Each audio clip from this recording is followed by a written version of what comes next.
Hello my dear lovely students, कैसे हैं आप लोग और कैसी चल रही है आप लोग की तैयारी। आई होप कि आप सभी बहुत अच्छे होंगे और अपनी तैयारी भी बहुत ही अच्छे से कर रहे होंगे।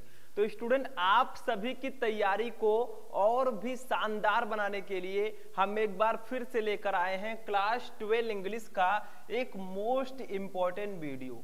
देखिए स्टूडेंट, मैंने आपको बताया था कि 12th में हिंदी और इंग्लिश ही एक ऐसे सब्जेक्ट हैं जिसमें आप 100 में, देखिए 100 में 95 प्लस बहुत आसानी से ला सकते हैं, बस थोड़ा सा आपको मेहनत करना होगा। ठीक है, तो आज का ये वीडियो बहुत ज्यादा इंपॉर्टेंट है क्योंकि इस वीडियो में हम 12th इंग्लिश प्रोज के चैप्टर 1 जिसका नाम है द लास्ट लेसन।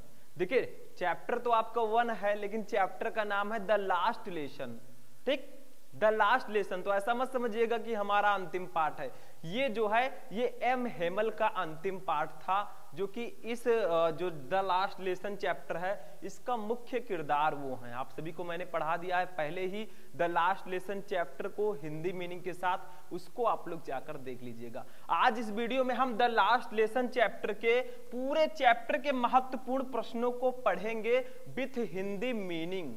तो ध्यान से इस वीडियो को शुरू से लेकर लास्ट तक देखिएगा, फुल कंसंट्रेशन के साथ देखिएगा, ताकि जो भी क्वेश्चन मैं आपको बताऊं वो आपको अच्छे से समझ में आ जाए। ठीक, तो चैप्टर का नाम है द लास्ट लेसन, अंतिम पार्ट। ये जो है एम हेमल का अंतिम पार्ट था, एम हेमल की फ्रेंच भाषा का ये अंतिम पाठ था। ठीक, तो चलिए स्टार्ट करते हैं आज का ये इंटरेस्टिंग वीडियो। सबसे पहला क्वेश्चन देखिए, जितने भी शॉर्ट क्वेश्चंस हैं वो मैं इस वीडियो में आपको बताऊंगा, इस चैप्टर के जितने भी शॉर्ट आंसर टाइप क्वेश्चंस हैं। ठीक है, सबसे पहला क्वेश्चन देखिए, चैप्टर्स मैंने पढ़ा दिया, जो स्टूडेंट चैप्टर पढ़कर इस वीडियो को देख रहा होगा उसको पूरा का पूरा समझ में आना ही आना है। ठीक, तो इसमें देखिए दो मुख्य किरदार हैं, एक है एम हेमल जो कि टीचर हैं। ठीक है, ये एक टीचर हैं, और एक हमारा है फ्रेंच, क्या है, एक हमारा है फ्रेंच जो कि स्टूडेंट है। ठीक, तो ये टीचर हैं, ये स्टूडेंट हैं, जैसे मैं टीचर हूं आप लोग स्टूडेंट हैं। ठीक,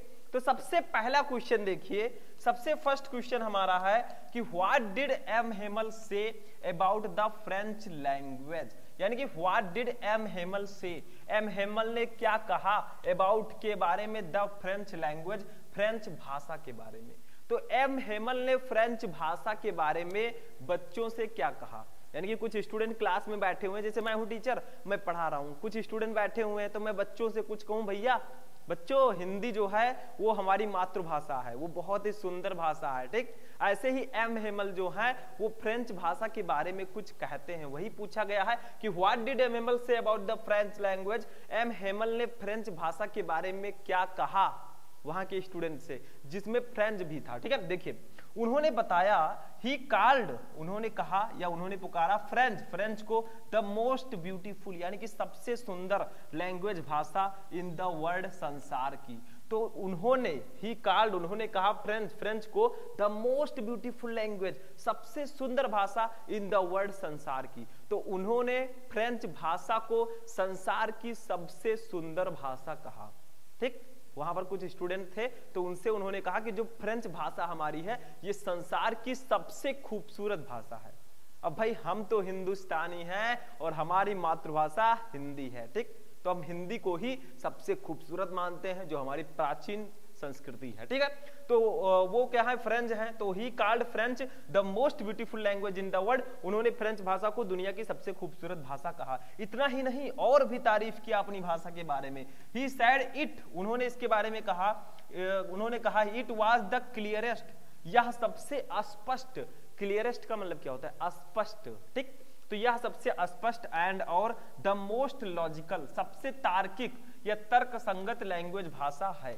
तो उन्होंने ये भी कहा कि जो फ्रेंच भाषा है ये सबसे स्पष्ट और सबसे तार्किक भाषा है, सबसे लॉजिकल लैंग्वेज ये है। ठीक है, तो इतनी सारी तारीफ की उन्होंने फ्रेंच भाषा के बारे में। तो एक बार पुनः हम समझेंगे, ये तो समझ में आ चुका होगा। तो देखिए क्वेश्चन था what did M Hamel say about the French language, M Hamel ने फ्रेंच भाषा के बारे में क्या कहा, तो he called French the most beautiful language in the world, उन्होंने फ्रेंच भाषा को दुनिया की सबसे खूबसूरत भाषा कहा। He said it was the clearest and the most logical language, उन्होंने कहा यह सबसे स्पष्ट और सबसे तार्किक भाषा है।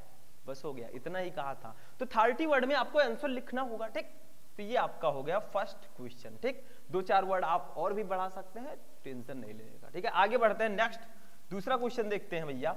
दूसरा देखिए, क्वेश्चन नंबर 2 है। अब देखिए वो स्कूल में है अपने, और जो एम हेमल हमारे हैं ये फ्रेंच भाषा के अध्यापक हैं, फ्रेंच के टीचर हैं। अब क्या होता है कि एल्सेस एंड लॉरेन का वो स्कूल जो है उसमें ये ऑर्डर आया है कि भैया हमारे स्कूल में अब फ्रेंच नहीं पढ़ाया जाएगा, सिर्फ जर्मन भाषा ही पढ़ाई जाएगी। जब मैं आपको चैप्टर पढ़ा रहा था तो ये सारी चीजें मैंने आपको बता दिया था, ठीक, कि ये युद्ध है फ्रांस और प्रूसिया का जो युद्ध है उसके समय ये राइटर ने इसको लिखा है, ठीक।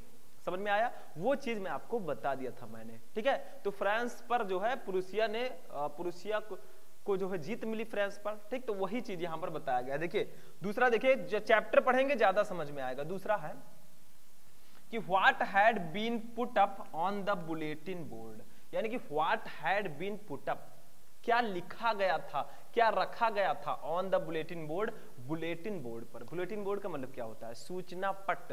एक ऐसे पट्ट होता था उसमें इंफॉर्मेशन लिखा जाता था जो आज होना है। जैसे हमारा स्कूल है, स्कूल में अगर एक सूचना पट्ट होता, टीचर तो ऐसे आकर बता देते हैं भैया कल छुट्टी है, कल ये है, कल ये सेलिब्रेशन आपका त्योहार है, ठीक है। बट वहां पर पहले एक सूचना पट्ट होता था, जो भी एक्टिविटीज होती थी, जो भी खबर आती थी वो उस सूचना पट्ट पर लिख दिया जाता था। तो उस दिन भी स्कूल में कुछ लिखा गया था। देखिए क्या लिखा गया था, what had been put up on the bulletin board, यानी कि सूचना पट्ट पर क्या लगाया गया था, क्या लिखा गया था उस दिन। तो देखिए वहां पर क्या लिखा जाएगा, यही लिखा गया था कि भैया एल्सेस और लॉरेन के स्कूल में अब फ्रेंच भाषा नहीं पढ़ाई जाएगी। फ्रेंच भाषा जो पढ़ाते थे एम हेमल, उनका ये लास्ट लेसन होगा, ठीक। वही सब उस पर लिखा हुआ था। देखते हैं आंसर। देखिए ध्यान से समझिएगा भैया, आंसर आप लोग समझिए, इसको नोट कीजिए, जो मैं बता रहा हूं उसको ध्यान से समझिएगा, ठीक है। सारी चीजें मैं आपको बताऊंगा, और मैंने पहले ही बताया है कि आप लोग हमारा ऐप डाउनलोड कर लें, शुभम लेक्चरर, बहुत बेनिफिट मिलेगा। वहां पर आपको मेरा कॉन्टेक्ट नंबर भी मिल जाएगा, आप मुझसे संपर्क भी कर सकते हैं। देखिए आंसर क्या है, एन ऑर्डर, एक आदेश, फ्रॉम बर्लिन, बर्लिन से, हैड बीन पुट, वो लगाया गया था on the bulletin board, bulletin board पर। तो सूचना पट्ट पर बर्लिन से आए एक आदेश को लगाया गया था, मतलब बर्लिन से एक आदेश आया था, उसी को सूचना पट्ट पर लगाया गया था। देखिए an order from Berlin had been put on the bulletin board, यानी कि बर्लिन से आए एक आदेश को सूचना पट्ट पर लगाया गया था। अब आदेश क्या था वो भी जान लेते हैं भैया, बिना आदेश जाने कैसे काम चलेगा। तो उसमें लगाया गया था इट सैड, उसमें कहा गया था दैट की ओनली जर्मन, सिर्फ जर्मन ही, वुड बी टॉट, पढ़ाई जाएगी, इन द स्कूल, स्कूल में, of Alsace and Lorraine, Alsace और लॉरेन की।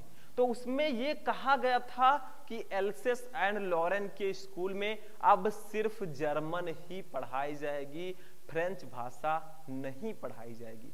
उसमें यही लगाया गया था, ठीक है। एल्सेस एंड लॉरेन एक जिला है जिस पर प्रूसिया ने अटैक करके उसको कब्जे में ले लिया था, तो वहां पर अब फ्रेंच पढ़ाई नहीं जाएगी क्योंकि फ्रांस तो हार चुका था, मैं बता चुका हूं पहले, ठीक है। तो it said that only German would be taught in the schools of Alsace and Lorraine, वहां पर कहा गया था कि एल्सेस एंड लॉरेन के स्कूल में अब सिर्फ जर्मन ही पढ़ाई जाएगी, जर्मन भाषा ही पढ़ाई जाएगी, ठीक हो गया, समझ में आ गया। आगे देखते हैं, द टीचिंग ऑफ फ्रेंच, यानी कि फ्रेंच की पढ़ाई को हैड टू बी स्टॉप्ड, रोकना पड़ा। तो फ्रेंच की पढ़ाई को रोकना पड़ा, यानी कि फ्रेंच की पढ़ाई को रोक दिया जाएगा, ठीक। तो ये उसमें लिखा था बुलेटिन बोर्ड में। फिर से एक बार देखते हैं, क्वेश्चन था what had been put up on the bulletin board, bulletin board पर क्या लगाया गया था। An order from Berlin had been put up on the bulletin board, Berlin से आए एक आदेश को बुलेटिन बोर्ड पर लगाया गया था। It's that that only German would be taught in the schools of Alsace and Lorraine, उसमें बताया गया था कि एल्सेस एंड लॉरेन के स्कूल में अब सिर्फ जर्मन ही पढ़ाई जाएगी। The teaching of French had to be stopped, यानी कि फ्रेंच की पढ़ाई को रोक दिया जाएगा, रोकना पड़ा वहां पर, ठीक। बस हो गया, समझ में आ गया, ये समझ में आया। दूसरा क्वेश्चन, देखिए अगर अब नहीं समझ में आएगा तो कभी नहीं समझ में आएगा। बहुत सिंपल तरीके से मैं आपको बताता हूं, जितने भी हमारे स्टूडेंट हैं उनको आना चाहिए। बताने को तो मैं ऐसे बताते आंसर चला जाऊं, जब समझ में नहीं आएगा फायदा क्या है भाई। आप लोगों को समझाना मेरा काम है। एक बार में नहीं समझ में आता, 2 बार आप लोग वीडियो देखिए, लेकिन समझ के ही जाना है अब की बार, ठीक है। क्योंकि अब की बार हमें 95% पार करना है भैया। इसके लिए मेहनत तो करना पड़ेगा, बिना मेहनत के कुछ नहीं होता। ये ध्यान रखिएगा, मैं पहले से ही कहते आ रहा हूं कि जो लोग मेहनत करते हैं सफलता उन्हीं पर फिदा हो जाती है।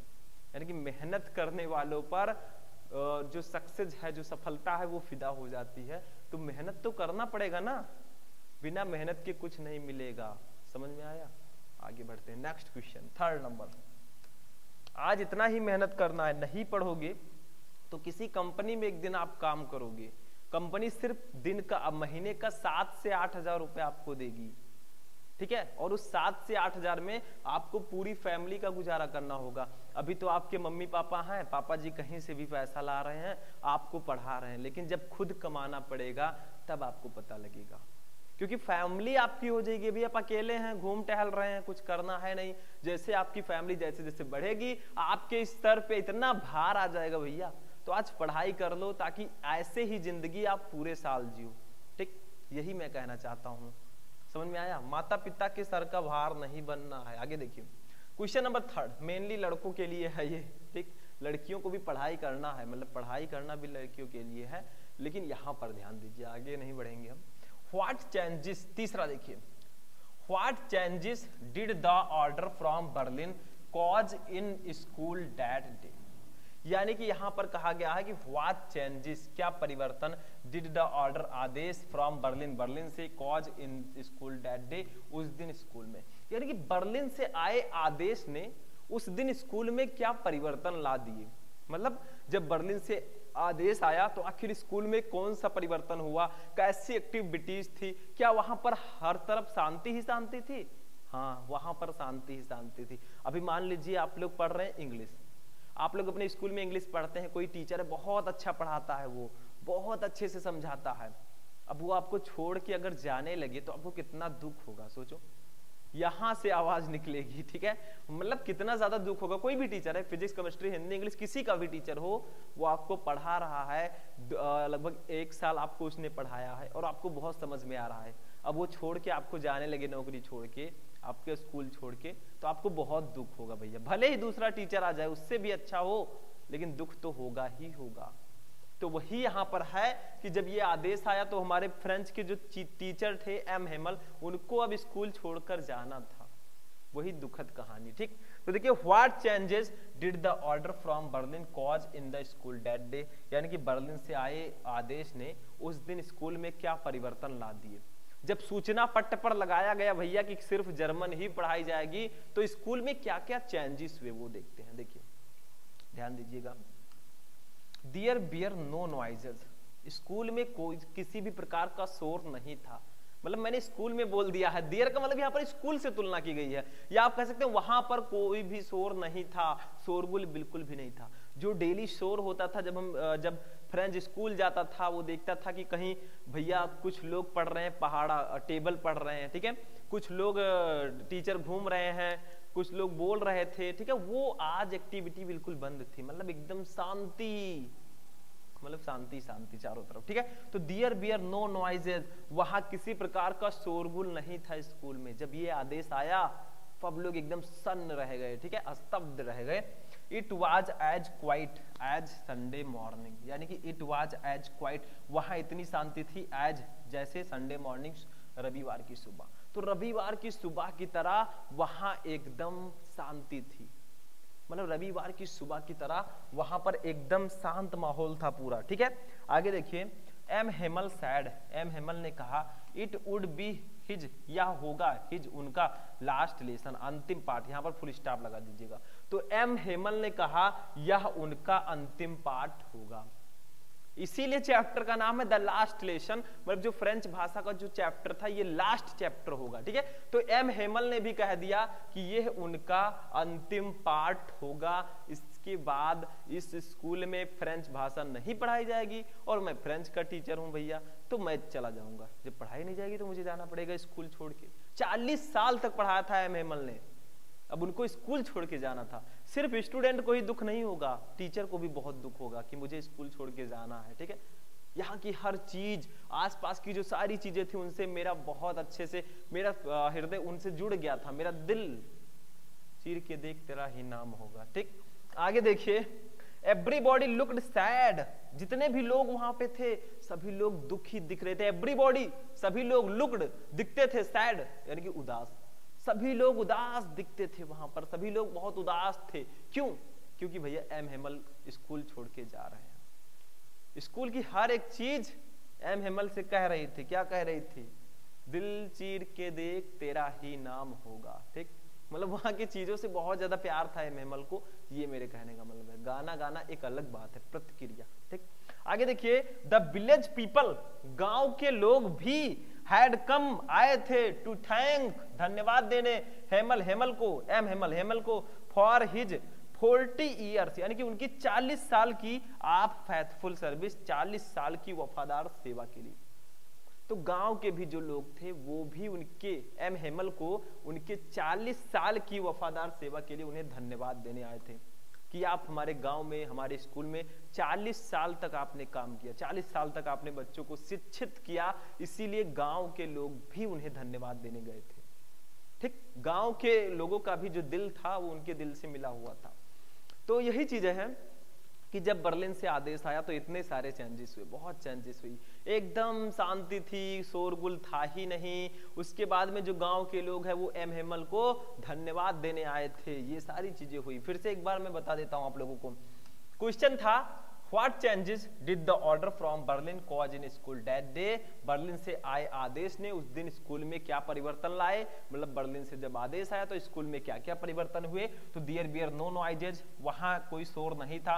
It was as quiet as Sunday morning, रविवार की सुबह की तरह वहां पर एकदम शांति थी। M Hamel said it would be his last lesson, M Hamel ने कहा यह उनका अंतिम पाठ होगा। एवरीबॉडी लुक्ड सैड, सभी लोग बहुत दुखी थे। The village people had come to thank M Hamel for his 40 years of faithful service, गांव के लोग एम हेमल को उनके 40 साल की सेवा के लिए उनको धन्यवाद देने आए थे। Thank you.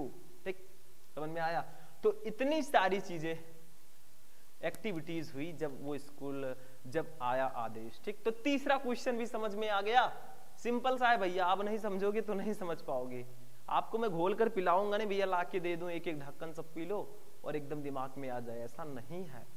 ऐसी दवा होती तो हर एक स्टूडेंट ऑफर होता, जाके ले लेता 1000 रुपए का, क्या फायदा, पढ़ने से कोई मतलब ही नहीं है। ठीक है, तो पढ़ाई करो, मैं तो यही कहूंगा। अब आप लोग जैसे था। तीसरा क्वेश्चन हो गया, चलिए नेक्स्ट क्वेश्चन देखते हैं, क्वेश्चन नंबर 4।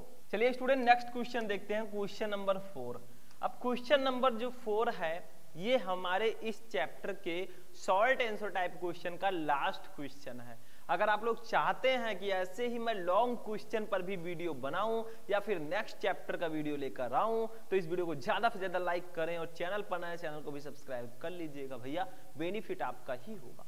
4 नंबर क्वेश्चन देखिए, how did friends feeling about M Hamel and school change, यानी कि हाउ, कैसे, डिड फ्रेंड्स की फीलिंग, भावनाएं, अबाउट के बारे में, एम हेमल एंड और स्कूल चेंज, परिवर्तन, यानी कि चेंज मतलब बदल जाना भी होता है। यहां पर कहा जा रहा है कि फ्रेंड्स की जो भावनाएं हैं वो एम हेमल और स्कूल के लिए कैसे बदल गई, यानी कि स्कूल के प्रति और एम हेमल के प्रति जो फ्रेंड्स की फीलिंग है वो कैसे बदल गई। फ्रेंड्स एक ऐसा लड़का, फ्रेंड्स जो है ये स्टूडेंट है, मैंने बताया था 2 किरदार हैं, तो फ्रेंड्स जो है एक ऐसा लड़का है जो कभी अपना लेसन याद करके नहीं आता था, जिसने कभी अपने टीचर की बात नहीं मानी। उसकी भावना जो है अपने स्कूल और अपने एम हेमल जो उनके टीचर थे उनके लिए उसकी फीलिंग कैसे बदल गई। देखिए, जब एम हेमल ने सुना कि जो हमारे टीचर हैं, सॉरी जब फ्रेंड्स ने सुना कि जो एम हेमल हैं वो स्कूल छोड़ के जा रहे हैं, तो उसे भी बहुत दुख हुआ। वो खुद को कोस रहा था कि आखिर मैं चैप्टर्स को क्यों नहीं याद करता था। जैसे आपके कोई टीचर हैं, आपके फेवरेट टीचर, वो आपको जो होमवर्क देते हैं, अगर आप उसको याद करके नहीं जाते हैं तो 2, 4, 10 दिन नहीं याद करके जाएंगे, वो आपको बोलते रहेंगे और जब वो स्कूल छोड़कर जाने लगेंगे तो आप खुद को कोसेंगे कि यार मुझे अपने चैप्टर्स को याद कर लेना चाहिए था, सर कहते थे मैं याद नहीं करता था। वही फीलिंग यहाँ पर फ्रेंच को भी हो रही है। तो क्वेश्चन आपका है कि how did French feeling about M Hamel and school change, यानी कि फ्रेंच की जो भावना है वो एम हेमल और स्कूल के बारे में कैसे बदल गई, उसकी जो फीलिंग है वो कैसे बदल गई। ठीक है, जब उसने सुना ये खबर तो देखिए, फ्रेंच वाज शॉक्ड, फ्रेंच स्तब्ध रह गया, फ्रेंच सन्न हो गया, मतलब उसे बहुत ज्यादा आश्चर्य हुआ। क्या हुआ? व्हेन जब ही हियर्ड, उसने सुना दैट कि एम हेमल वाज लीविंग, छोड़कर जा रहे हैं द स्कूल, स्कूल को फॉर एवर, हमेशा के लिए। तो फ्रेंच जो है वाज शॉक्ड, फ्रेंच स्तब्ध रह गया। व्हेन ही हियर्ड, जब उसने सुना that M Hamel was leaving the school for ever, कि एम हेमल हमेशा के लिए स्कूल छोड़ के जा रहे हैं। तो जब फ्रेंच ने सुना कि एम हेमल हमेशा के लिए स्कूल छोड़ के जा रहे हैं तो वो स्तब्ध हो गया, वो शॉक्ड हो गया। इंग्लिश में सब समझ गए होंगे शॉक्ड, और हिंदी में स्तब्ध, ठीक, कुछ लोग नहीं समझे होंगे। तो ये चीज देखिए, बहुत ज्यादा वो स्तब्ध हो गया। आगे देखिए क्या करते हैं, वो क्या करता है, हिज फीलिंग, उसकी जो भावनाएं हैं, नाउ अब, चेंज्ड, बदल गई, टुगेदर, एक साथ, उसकी अब भावनाएं एक साथ बदल गई। जो उसकी फीलिंग एम हेमल और स्कूल के प्रति पहले थी उससे वो बिल्कुल चेंज हो गई अब। ठीक, जब उसने सुना कि जो एम हेमल है वो स्कूल छोड़ के जा रहे हैं, बहुत दुख हुआ भैया। देखिए, ही कर्स्ड, वो खुद को श्राप देने लगा, मतलब खुद को वो क्या कहते हैं कर्स का मतलब बताइए, वो खुद को डांटने लगा एक प्रकार से। ठीक है, कर्स का मतलब होता है खुद को श्राप देना, खुद को बोलना। ठीक है, आगे देखिए, हिमसेल्फ, स्वयं, फॉर नॉट लर्निंग, यानी कि याद ना करने पर, हिज लेसन, अपने पाठों को। तो उसने जो है he cursed himself for not learning his lesson, वो अपने पाठों को याद ना करने के लिए खुद को कर्स करने लगा, खुद को श्राप देने लगा। ठीक है, मतलब क्या कहते हैं उसको, हिंदी याद नहीं आ रहा थोड़ा सा। ठीक है, तो खुद को वो डांटने लगा, मतलब एक प्रकार से आप कह सकते हैं। ठीक है, समझ में आया? तो ये कहा गया है ही फॉरगॉट, वो भूल गया, ऑल अबाउट, उन सभी के बारे में, एम हेमल की रूलर, शासकीय, एंड हिज, और उनकी क्रैंकी नेचर, उनका जो चिड़चिड़ा स्वभाव था, वो एम हेमल के शासकीय और चिड़चिड़े स्वभाव के बारे में सब भूल गया। देखिए, एम हेमल जो थे वो बहुत शासक टाइप के थे भैया, याद नहीं करोगे तो बहुत ज्यादा पनिशमेंट मिलेगी। ठीक, मतलब वो थोड़े शासकीय टाइप के थे। तो जब फ्रेंच को पता चला कि एम हेमल स्कूल छोड़ के जा रहे हैं तो वो उनके शासकीय और चिड़चिड़े स्वभाव के बारे में सब भूल गया। प्यार आने लगा भैया, आज फिर तुम पे प्यार आया है। ठीक, मतलब वो जो फ्रेंच है वो अपने टीचर के प्रति ऐसी भावनाएं हो रही थी, आज फिर तुम पे प्यार आया है। ठीक, गा नहीं पाता हूं मैं, लेकिन गाने से मैं उसकी भावना को बता रहा हूं आप लोगों को, उसकी फीलिंग्स को बता रहा हूं कैसे वो बदल गई। ठीक है, तो फिर से एक बार हम समझते हैं। ठीक है, देखिए, how did French feeling about M Hamel and school change, यानी कि फ्रेंच की जो भावना है वो एम हेमल और स्कूल के लिए कैसे बदल गई, उसकी फीलिंग कैसे बदल गई। तो देखिए, French was shocked, French shocked रह गया, स्तब्ध रह गया, when he heard that M Hamel was leaving the school for ever. तो फ्रेंच स्तब्ध रह गया जब उसने सुना कि एम हेमल हमेशा के लिए स्कूल छोड़ के जा रहे हैं। ठीक है, आगे देखिए, his feelings now change together, उनकी जो भावनाएं हैं उसकी भावनाएं अब एक साथ बदल गई। जो फ्रेंच की भावना है, he cursed himself for not learning his lesson, वो खुद को पाठ ना याद करने के लिए खुद को डांटने लगा, खुद को श्रापित करने लगा। आगे देखिए, he forgot all about M Hamel's ruler and his cranky nature, वो एम हेमल के शासकीय और चिड़चिड़े स्वभाव के बारे में सब भूल गया। ठीक, बस हो गया, क्वेश्चन नंबर 4 भी हो गया। ठीक, तो ये था आपका 12th इंग्लिश प्रोज के चैप्टर 1 द लास्ट लेसन के कुछ most important question. Total 4 question मैंने बताया भैया, अब इन चारों को पढ़ लीजिएगा। और एक चीज और ध्यान रखिए, जिसको भी इंग्लिश में टॉपर बनना है, जिसको इंग्लिश में 95+ लेकर आना है, उसको सारे सब्जेक्ट के हिंदी मीनिंग्स आने चाहिए। जितने भी आपके सब्जेक्ट हैं सारे सब्जेक्ट का हिंदी मीनिंग पता होना चाहिए। अगर आपका ग्रामर अच्छा है, आपको हिंदी मीनिंग आता है और English to Hindi translation, Hindi to English translation आता है, क्वेश्चन का आंसर आप बहुत इजीली लिख देंगे। याद करने की जरूरत नहीं है, कोई चीज रटने से आपको याद नहीं होती। अंडरस्टैंड, उसको समझने का प्रयास कीजिए। समझेंगे तभी आगे बढ़ पाएंगे, तभी आप लोग टॉपर बन पाएंगे। याद करके जाएंगे, रट के जाएंगे, भूल जाएंगे ऑफ कोर्स। ठीक, तो आज का ये वीडियो कैसा लगा, ये क्लास कैसी लगी, आप लोग कमेंट करके बताइएगा। थोड़ा सा फनी क्लास, थोड़ा इंपॉर्टेंट क्लास और थोड़ा सा इमोशनल क्लास थी। ठीक है, कोई आंसू आंसू ना बहाए। ठीक, क्योंकि इसमें क्या है, जो फ्रेंड्स हैं उसके टीचर एम हेमल उसको छोड़ के जा रहे हैं, बहुत दुखद खबर है। ठीक, तो आज का लेक्चर हमारा यहीं पर फिनिश होता है। कैसा लगा आपको ये वीडियो? इस वीडियो को लाइक कीजिएगा, अपने दोस्तों के साथ भी इसको शेयर कीजिएगा। तो चलिए हम मिलते हैं नेक्स्ट वीडियो में नेक्स्ट टॉपिक के साथ। तब तक के लिए जय हिंद।